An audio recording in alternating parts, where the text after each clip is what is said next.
एक गरीब बूढ़े शख्स ने चीवंटी के साथ अपना रिस्क बांटा तो अल्लाह ने उसके लिए सोने का खजाना निकाल दिया। अस्सलाम अलैकुम वरहमतुल्लाहि वबरकातुह। सुलेमान एक गरीब बूढ़ा आदमी था जो एक दौर इफ्तादा गांव के किनारे एक बोसीदा झोंपड़ी में रहता था। गोविया जमाने ने उसे भला दिया हो। उसका घर मिट्टी की एक तंग व तारीक कोठड़ी से ज्यादा कुछ न था, जिसकी दीवारें फटी हुई थीं और खजूर के सूखे पत्तों की छत न सर्दियों की शदीद ठंड से बचा सकती थी और न ही गर्मियों की जलती धूप से। सुलेमान बिल्कुल अकेला था। बरसों पहले इसकी बीवी वफात पा चुकी थी और उसका अकलौता बेटा रोजी की तलाश में गांव छोड़कर चला गया था। फिर न कभी लौटा और न ही उसकी कोई खबर आई। यूं सुलेमान की जिंदगी खामोशी और तन्हाई में डूब गई। उसकी झोंपड़ी में हुआ की सीटियों और पुराने लकड़ी के दरवाजे की चरचराहट के सिवा कोई आवाज न थी। शदीद गुर्बत इसके कमजोर जिस्म को निचोड़ रही थी और अंधेरी रातों में भूख उसकी आंतों को मुरूड़ देती थी। मगर इसके बावजूद वो बावकार नफ्स का मालिक था। उसकी रूह खुददार थी, जल्लत और सवाल से नफरत करती थी। उसने कभी किसी के सामने हाथ नहीं फैलाया, न किसी अमीर के दरवाजे पर जा खड़ा हुआ। वो भूखा सोना कबूल कर लेता था, मगर इज्जते नफ्स पर आंच न आने देता। इससे पहले कि हम इस हैरत अंगेज कहानी को आगे बढ़ाएं और जानें कि एक चीवंटी किस तरह अल्लाह के हुक्म से उसकी जिंदगी बदल देगी, मैं आपसे पूछना चाहता हूं, आप दुनिया के किस हिस्से से ये कहानी सुन रहे हैं और क्या आपने कभी अपनी आंखों से नेकी का सिला देखा है?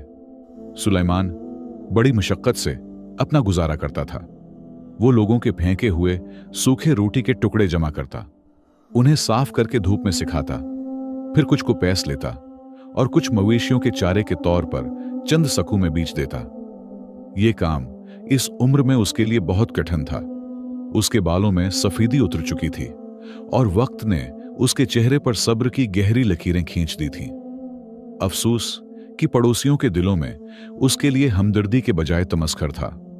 लोग उसे हकारत की निगाह से देखते, सरगोशियां करते और जब वो झक्की हुई कमर के साथ रोटी की बोरी उठाए गुजरता तो उसे भूला बुसरा फकीर कहकर पुकारते। यहां तक कि उसने बुला जरूरत घर से निकलना भी छोड़ दिया ताकि तेज जबानों से बच सके। इसी उदास झोंपड़ी के एक तारीख कोने में इस कहानी का आगाज हुआ। सुलेमान ने देखा कि दीवार के नीचे एक दुराड़ में सियाह चीवंटियों का एक गुरवा आ जा रहा है।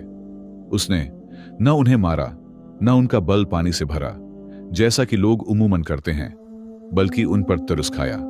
उसने इन कमजोर चीवंटियों में अपनी ही तस्वीर देखी, तन्हाई, मेहनत और बका की जदोजहद। उसे यूं महसूस हुआ जैसे उसकी गुर्बत और चीवंटी की कमजोरी के दरमियान कोई अनदेखा रिश्ता है, जैसे दोनों रिज्क की तलाश में सरगर्दा हों। उसके पास एक पुरानी जंग आलूद डबिया में थोड़ी सी खरदरी शक्कर थी जो उसने बड़े दिनों के लिए संभाल रखी थी, मगर उसके नर्म दिल ने गवारा न किया कि वो खुद रखे और चिवंटी को खाली हाथ देखे। वो थके हुए घुटनों के बल बैठा, शुक्र की एक छोटी सी मिट्टी ली और नरमी से चिवंटियों के रास्ते में डाल दी। गविया मौजिज मेहमानों की जियाफत कर रहा हो। वो उन्हें देखता रहा कि किस खुशी और लगन से वो शुक्र के जरे उठाकर ले जा रही हैं। उसके होंठों पर एक हल्की सी मुस्कुराहट आ गई जिसने उसके थिके चेहरे को रोशन कर दिया। उसे यूं लगा जैसे उसकी जिंदगी का अब भी कोई मकसद है और कोई ऐसा है जिसे उसकी जरूरत है, चाहे वो एक नन्ही सी चीवंटी ही क्यों ना हो। सुलेमान को जरा भी अंदाजा न था कि यह मामूली सा अमल जो उसने खालिस नीयत और सच्चे दिल से किया है उसकी पूरी जिंदगी का रख बदल देगा। ना ही वो जानता था कि जिस चीवंटी को वो आज अपने थोड़े से रिज्क में शरीक कर रहा है, वही चिवंटी अल्लाह के हुक्म से उसका एहसान ऐसे लौटाएगी कि अक्ल दंग रह जाएगी। लेकिन हमेशा सब कुछ हमारी ख्वाहिश के मुताबिक नहीं होता। कुछ आंखें उसे देख रही थीं और कुछ जबानें उसके खिलाफ जहर उगलने के लिए तैयार थीं ताकि उसके दिखों में एक और दुख का इजाफा कर सकें। एक अब्र आलूद सुबह थी।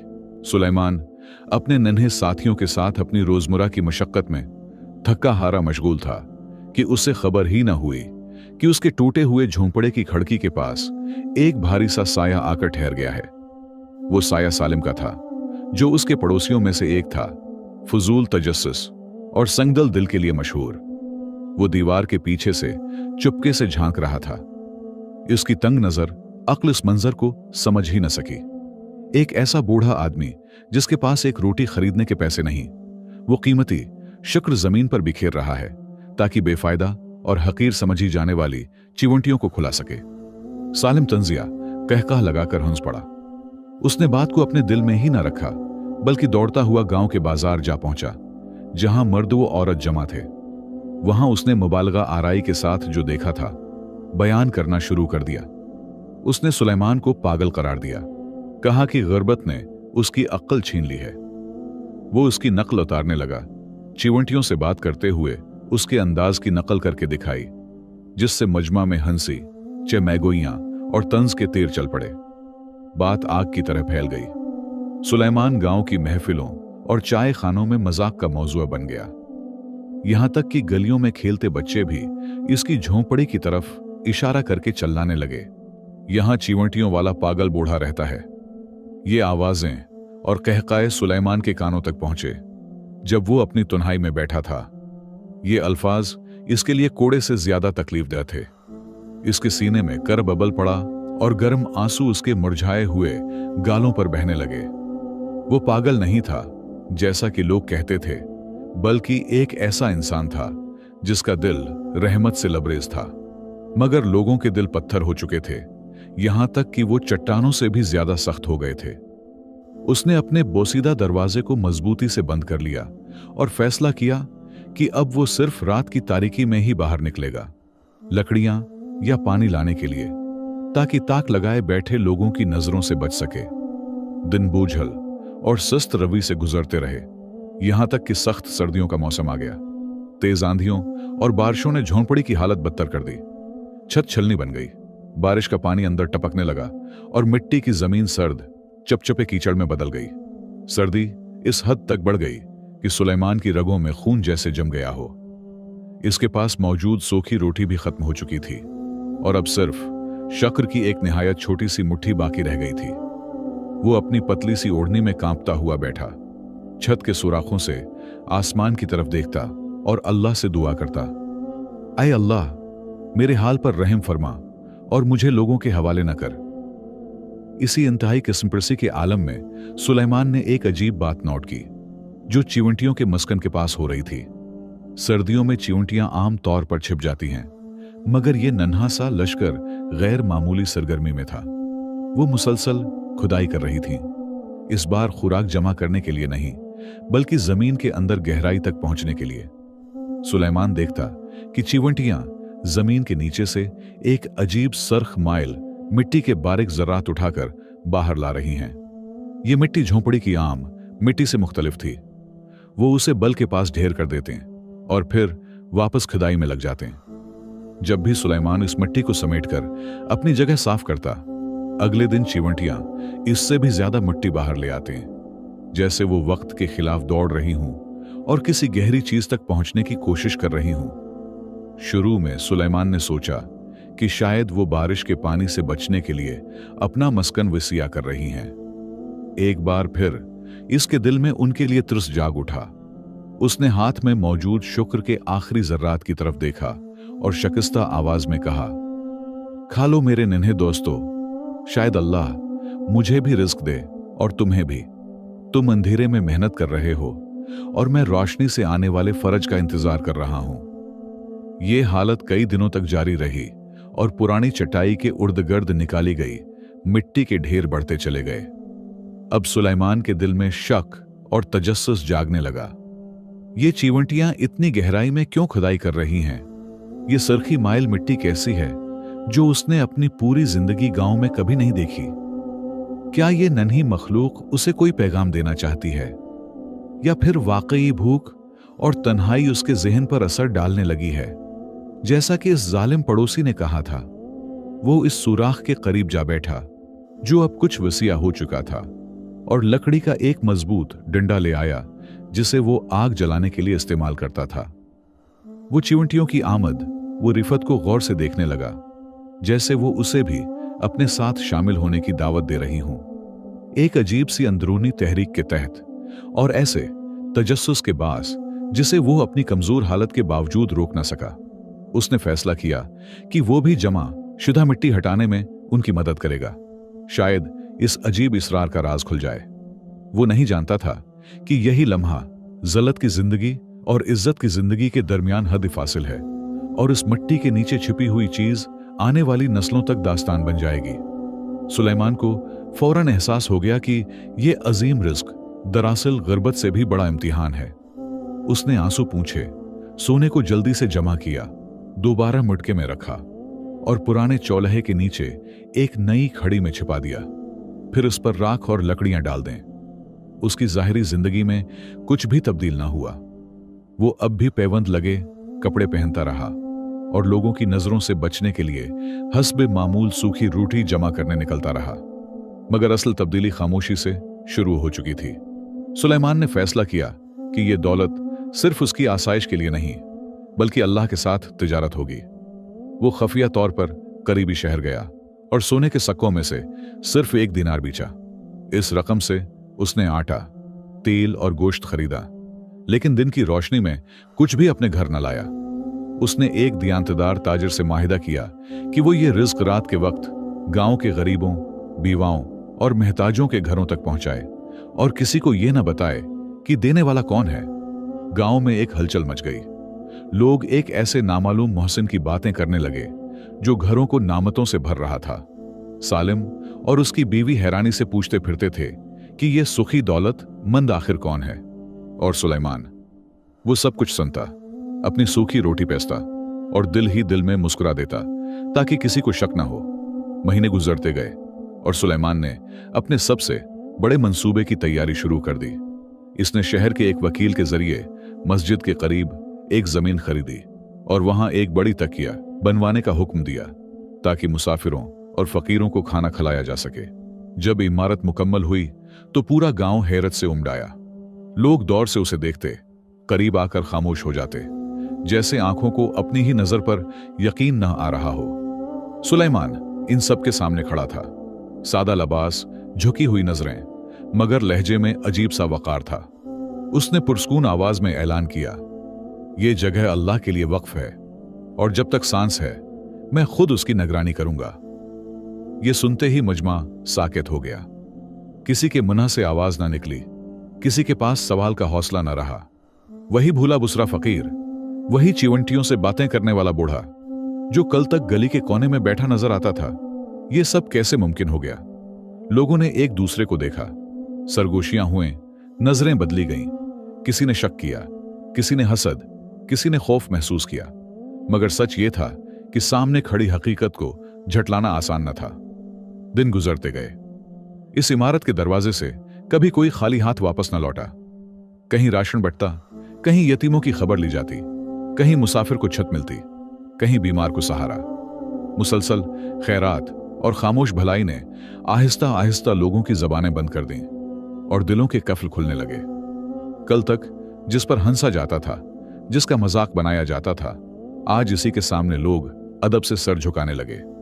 सालिम, जिसने सबसे ज्यादा उसे अजियत दी थी, जो हर मौके पर इसकी तजलील करता था, एक दिन कांपते कदमों से इसके पास आया। सुलेमान ने न उसके माजी का जिक्र किया, न उसके जख्म गनवाए। उसने उसे भी वैसे ही दिया जैसे अल्लाह ने उसे दिया था, बला हिसाब बला शर्त। सालिम की आंखें भर आएं, वो नजरें झुकाए, कांपती आवाज में माफी मांगता वापस लौटा।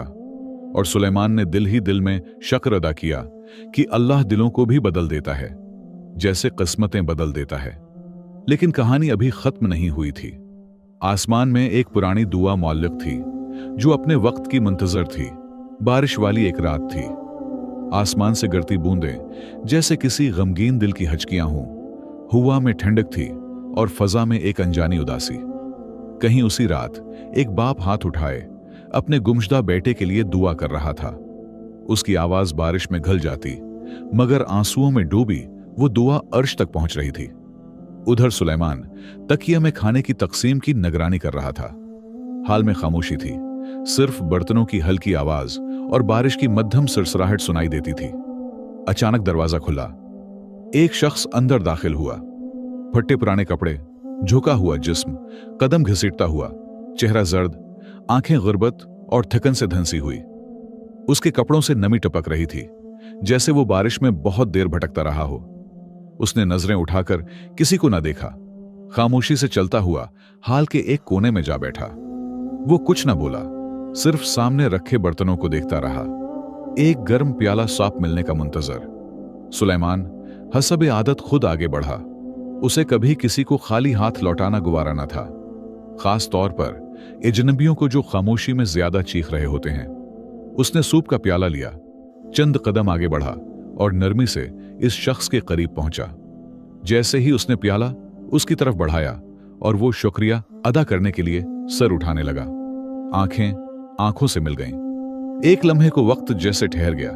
सुलेमान वहीं मंजमद हो गया। इसके हाथ से चमच गर पड़ा।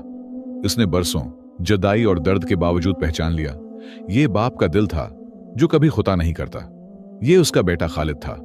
सुलेमान की चीख ने पूरा तकिया हिला दिया। मेरा बेटा! खालिद इसके कदमों में गिर पड़ा, निन्हे बच्चे की तरह फूट फूट कर रोने लगा और उन हाथों को चूमने लगा जो बरसों की मेहनत और अता से रंगे हुए थे। मुझे माफ कर दीजिए अबू, मैं गुम हो गया, सब कुछ हार बैठा, कर्जों और नाकामियों से भागता हुआ आपके पास लौटा हूं और देखता हूं कि आप कौम के बुजुर्ग और यतीमों के बाप बन चुके हैं। सुलेमान ने उसे उठाया, सीने से लगा लिया, आंखों से आंसू बहते हुए कहा, मत रो बेटा, जब इंसानों ने मुझे छोड़ दिया तब अल्लाह ने मुझे गनी कर दिया। क्या तुम जानते हो अल्लाह के बाद मेरी निजात का सबब कौन बना? खालिद ने हैरत से देखा।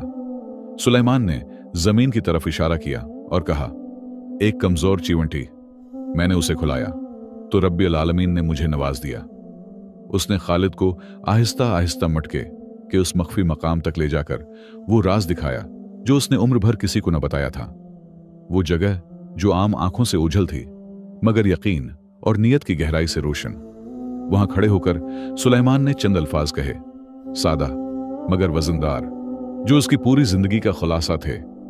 बेटा, रिज्क ना ताकत से आता है ना अक्ल की चालाकियों से। रिज्क वहां से आता है जहां इंसान का गुमान भी नहीं पहुंचता। जब नीयत अल्लाह के लिए साफ हो और हाथ खैर के लिए फैला हो तो अल्लाह खुद रास्ते खोल देता है, चाहे वो खैर अल्लाह की सबसे छोटी मखलूक के लिए ही क्यों ना हो। खालिद खामोश खड़ा सुनता रहा और उसके दिल में ये अल्फाज नक्श होते चले गए। सुलेमान ने बाकी उम्र इज्जत, सुकून और वकार के साथ गुजारी। न उसे दौलत का गुरूर हुआ, न मकाम का फख्र। वो बस शुक्रगुजार रहा। चिमटियों के साथ उसकी कहानी इस गांव में एक दास्तान बन गई। ऐसी दास्तान जो सिर्फ सुनी नहीं जाती थी बल्कि समझी जाती थी और फिर नस्ल दर नस्ल दिलों में मुंतकिल होती रही। एक सबक की तरह, एक इमानत की तरह। लोगों को यह कहानी बार बार याद दिलाती रही कि नेकी मुसीबत से बचाती है और जो अल्लाह के साथ हो, अल्लाह जमीन व आसमान के लश्कर इसके लिए मुसख्खर कर देता है। इसी चिमटी के बल के पास सुलेमान आकर रख गया। उसके हाथ हल्के से कांप रहे थे मगर नीयत मजबूत थी।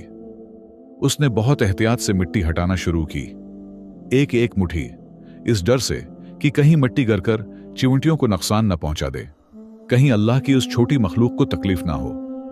हवा सर्द थी मगर उसके माथे पर पसीना बहने लगा। सांस तेज हो गई, सीना भारी होने लगा, बाजू थिकने लगे मगर एक अनजानी सी कुव्वत उसे रखने ना देती थी, आगे बढ़ने पर मजबूर कर रही थी। हर लम्हा दिल में दुआ थी और हर हरकत में एहतियात। अचानक लकड़ी के डंडे से एक भारी खूखली सी आवाज आई। सुलेमान ठिठक गया। उसके हाथ वहीं रख गए। ये पत्थर ना था, ये मिट्टी भी ना थी। चिमटियां इसी जगह जमा हो गईं, जैसे खामोश जबान में रहनुमाई कर रही हूं, जैसे कह रही हूं, यहीं, बस यहीं। सुलेमान घुटनों के बल बैठ गया। इसकी सांस भारी थी, दिल जोर जोर से धड़क रहा था। इसने टूटे हुए नाखनों से बड़ी एहतियात के साथ मिट्टी हटाना शुरू की, हर हरकत सोच समझकर, हर लम्हा इस खौफ के साथ कि कहीं जरा सी बेएहतियाती इन नन्ही मखलूकात को नुकसान न पहुंचा दे। मिट्टी आहिस्ता आहिस्ता हटती गई और फिर कुछ सख्त सा महसूस हुआ। थोड़ी देर बाद एक पुरानी मिट्टी की सराही का मुना जाहिर हो गया, जिस पर मोम की एक सख्त जमी हुई तह थी, वक्त की तरह मजबूत, राज की तरह खामोश। बड़ी मशक्कत से सुलेमान ने सराही को दोनों हाथों से थामा और जमीन से बाहर निकाला। वो साइज में छोटी थी, मगर उसका वजन ऐसा जैसे लोहे से भरी हो, जैसे उसमें सिर्फ दौलत नहीं बल्कि बरसों का भरोसा बंद हो। कांपते हाथों से उसने मोम को तोड़ा। जब सराही को हल्का सा झुकाया तो टाट की बोरी पर एक एक करके सुनहरी सके लढ़क पड़े। कदीम इस्लामी सोने के दीनार, जिन पर कलमश तौहीद किंदा था, गरीब सी झोंपड़ी में यूं चमकने लगे जैसे अंधेरे में सूरज के टुकड़े बिखर गए हों। सुलेमान के मना से हल्की चीख निकली। वो सजदे में गिर गया और कांपती आवाज में बोला, पाक है वो जो सबबों का सबब है, पाक है वो जो चिवंटी को उसके बल में रिस्क देता है और मुझे उसी के जरिए। मगर वो जानता था, अगर ये राज फैल गया तो यही नामत हिलाकत बन जाएगी। अब सवाल यह था, एक तन्हा बूढ़ा इतने बड़े खजाने के साथ क्या करे, और सालिम जैसी आंखों से इस राज को कैसे छिपाए। यहां हमारी कहानी खत्म होती है। प्यारे दोस्तों, आप मेरी वीडियो किस मुल्क से देख रहे हैं? ये कहानी आपको कैसी लगी? कमेंट में अपनी राय का इजहार जरूर कीजिएगा और हमारे चैनल को सब्सक्राइब जरूर कीजिएगा।